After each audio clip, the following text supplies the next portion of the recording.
তো সবাই কেমন আছো? আজ থেকে আমরা শুরু করতে চলেছি ট্রান্সলেশন ক্লাস। এই ক্লাসটি WBPSC ক্লাসে মেন এক্সামের জন্য খুবই ইম্পর্ট্যান্ট। এখান থেকে আমরা শিখব ট্রান্সলেশন। তো ট্রান্সলেশনের প্রথম ক্লাস আজকে, এটা হলো ক্লাস নম্বর 1। প্রতিদিন একটা করে আমি ক্লাস দেবো তোমরাকে। তাহলে ঠিক আছে, চলো শুরু করা যাক।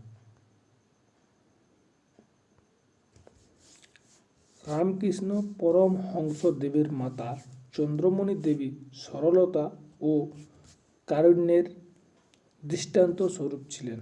কথিত আছে তার পুত্রের ভক্ত শিষ্য মথুরানাথ তাহার কাছে আসিয়া কয়েক সহস্র মুদ্রা দান করিতে চান, কিন্তু তিনি দান গ্রহণ করিতে অস্বীকৃত হইলেন দেখিয়া মথুরানাথ আশ্চর্যবোধ করিলেন। রামকৃষ্ণের পিতা পৈতৃক বাসভবনে বাসকালীন স্বীয় স্বাধীন চিত্তের পরিচয় দিয়াছিলেন। গ্রামের জমিদার তাহাকে সপক্ষে সাক্ষ্য দিতে অনুরোধ করেন। ক্ষুদিরাম অস্বীকৃত হইলেন, একটু টাইপিং মিস্টেক আছে, এবং গ্রাম ত্যাগ করিয়া এক কোষ পশ্চিমে কামারপুকুর গ্রামে বাস করিতে গেলেন। সেখানে অতি কষ্টে জীবন নির্বাহ করিতে লাগিলেন। তথাপি তিনি দরিদ্রের প্রতি সর্বদাই মুক্ত হস্ত ও বদান্য ছিলেন। আমরা কেমন করে করব? প্রতিটা ভেঙে আমরা ট্রান্সলেশন করব। তাহলে দেখা যাক প্রথমে কি আছে। রামকৃষ্ণ পরমহংসদেবের মাতা চন্দ্রমণি দেবী সরলতা ও কারুণ্যের দৃষ্টান্ত স্বরূপ ছিলেন। তাহলে চন্দ্রমণি দেবী, the mother of Ramakrishna Paramhansadev was an example. Chandramani Devi, the mother of Ramakrishna Paramhansadev, তাহলে রামকৃষ্ণ পরমহংসদেবের মাতা চন্দ্রমণি দেবী ছিলেন একজন এক্সাম্পল, একটা উদাহরণ বা দৃষ্টান্ত স্বরূপ, ইন অফ সিম্পলিসিটি মানে সাধারণতার, অ্যান্ড কম্পানসেশন মানে কারুণ্যের। বুঝতে কোনো অসুবিধা না, আশা করি হবে না। তারপরে কথিত আছে তার পুত্রের ভক্ত মথুরানাথ তাহার কাছে আসিয়া কয়েক সহস্র মুদ্রা দান করতে চান। আগে প্রথমে এটা বুঝতে চাই। ইট ইজ সেড, এটা কথিত আছে ডেট যে মথুরানাথ এ ডেভোট অফ হিজ সন, এবার মানে ভক্ত বা শিষ্য, একটা শিষ্য অফ হিজ সন মানে তার পুত্রের, কাম মানে এসেছিলেন টু হিম তার কাছে, এট ওয়ান্টেড এবং চেয়েছিলেন, টু ডোনেট মানে দান করতে, এ ফিউ থাউজেন্ড কয়েন্স কিছু সহস্র মুদ্রা, কিন্তু তিনি দান গ্রহণ করিতে অস্বীকৃত হইলেন দেখিয়া মথুরানাথ আশ্চর্যবোধ করিলেন।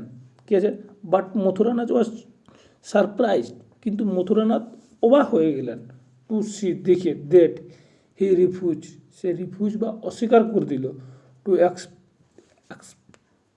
অ্যাকসেপ্ট দ্য ডোনেশন, যে ডোনেশনটা ছিল সেটা রিজেক্ট করে দিল। সেটা দেখে আশ্চর্য হয়ে গেল। পরের, রামকৃষ্ণের পিতা পৈতৃক বাসভবনে বাসকালীন স্বীয় স্বাধীন চিত্ততার পরিচয় দিয়েছিলেন। মানে রামকৃষ্ণ ফাদার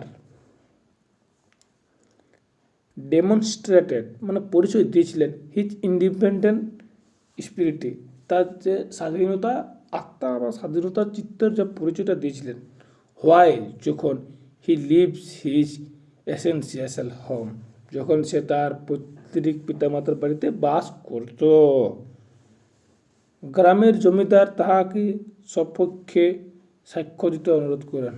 গ্রামের জমিদার, ইংলিশ কি দ্য ভিলেজ ল্যান্ড লর্ড, তাহলে গ্রামের জমিদার রিকোয়েস্টেড হিম, তাকে রিকোয়েস্ট করেছিল, টু টেস্টিফাই মানে সাক্ষ্য দিতে, ইন হিজ ফেভার মানে তার পক্ষে